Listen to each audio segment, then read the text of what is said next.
Mari kita sambut opener dari Aneka Ria Sohibul Diksi. Tepuk tangan yang meriah buat Firza Monyet.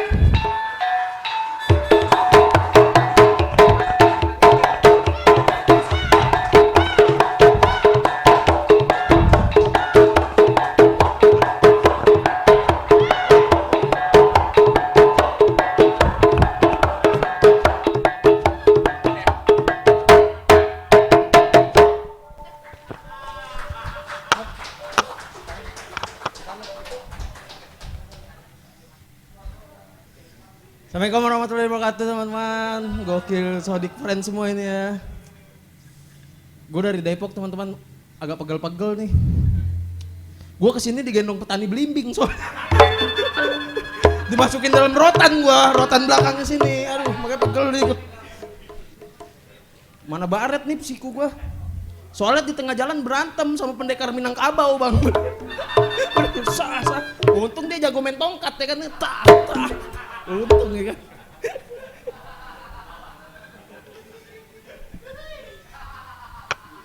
Makanya gue seneng banget nih bisa jadi opener Sohibul Diksi teman-teman. Soalnya Sohibul Diksi itu adalah grup idola yang gue idolakan, bener-bener idolakan gitu. Makanya Sohibul Diksi itu mempengaruhi gaya gue berkomedi ketika stand up dan cocok. Gue nggak tahu nih kalau seandainya nggak ada Sohibul Diksi nih, kayaknya gue nggak bakal stand up lagi bener dah. Di pasar gua buka jasa nyuci babat, kayaknya gua udah serak gitu kayaknya dah. Kayaknya ya. Ditambah lagi gua pernah satu kantor sama salah satu personil Sohibul Diksi. Gua pernah satu kantor sama Putra Patinama. Wah itu tua doang tuh orang tuh. Alaknya emang jelek banget bang. Lu bayangin aja, Bang Putra itu tipe orang kalau ngeliat ada orang jelek dikit dihina sampai pagi. Nah itu Putra Patinama tuh. Sampai pagi tuh dihina. Ada lagi itu cewek badannya gede banget. Kayak Tangerang, gede banget. Anjing, badannya gede banget.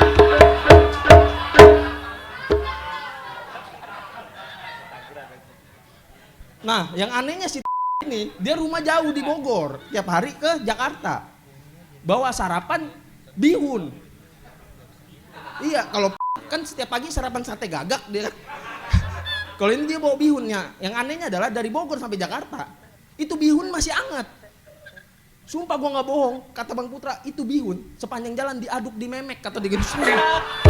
Kok bisa sih? Pantesan 2 hari sekali beli pons, memek jerawatan. Kayaknya. Nah dampak negatif itu tuh yang dipaparin Bang Putra ke gua. Ngebuat gua diajarin main micet. Gua diajarin Bang Putra main micet. Gua orang kampung loh, gak pernah main micet.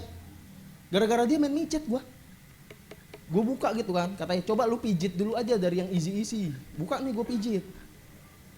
Ternyata pijit tuh ada genrenya gitu, ada pilihannya gitu. Jadi kalau seandainya harganya 200, itu setelah dipijit. Kalau harganya 300, itu habis dipijit. Gue mikir gue milih yang 300 dong, ya kan. Kalau gue sendiri bisa, ya kan. Kalau terenggiling tuh kan, pilih dah gue datang tuh ke apartemennya, nomor 36 berapa gitu. Udah datang, gue ketok-ketok pintu, tok. Di dalam ada suara orang batuk gini. Lah kata gue Jablay tinggal sama neneknya apa ini ya? Kata gue, buat beli obat kan ya?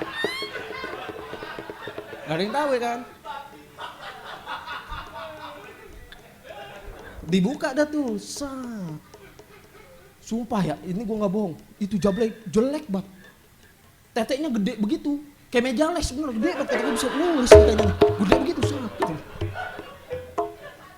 Ditambah lagi, tadi di batu-batu tuh kayaknya sakit, mukanya pucat. Gue bilang, lah mbak kalau lagi sakit mendingan kita gak usah ngapa-ngapain deh, di cancel aja kata dia.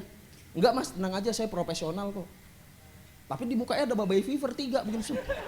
Ngomongnya enggak apa-apa gitu. Maksud gue lepas dulu ya kan.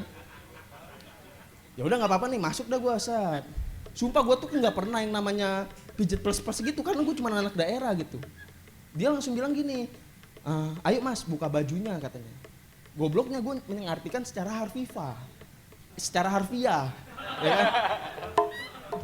Kata dia enggak mas, sama celananya juga. Gue bilang, tapi mbak, saya kecil mbak, saya malu deh. Kata dia, tenang aja mas, saya proporsional, nggak bakal ketawa saya. Oke mbak. Gue buka celana gue kan, sat, dang, gue lempar ke mukanya kan. Untung disundul tuh, ting gitu. Untung.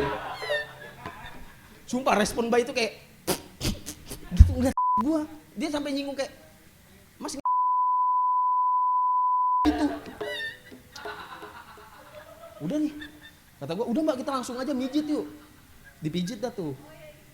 Nah yang gua nggak tahu adalah ternyata pijit plus itu dipijit sampai ke pantat-pantat kan.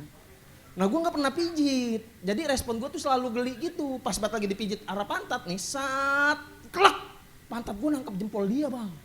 Cet gitu kan, cet, wah, kaget dia, cet lah. Kata gue maaf mbak. Iya maaf nggak apa-apa, cincin saya nyangkut ya udah mbak ambil lagi gitu. Ambil lagi mbak.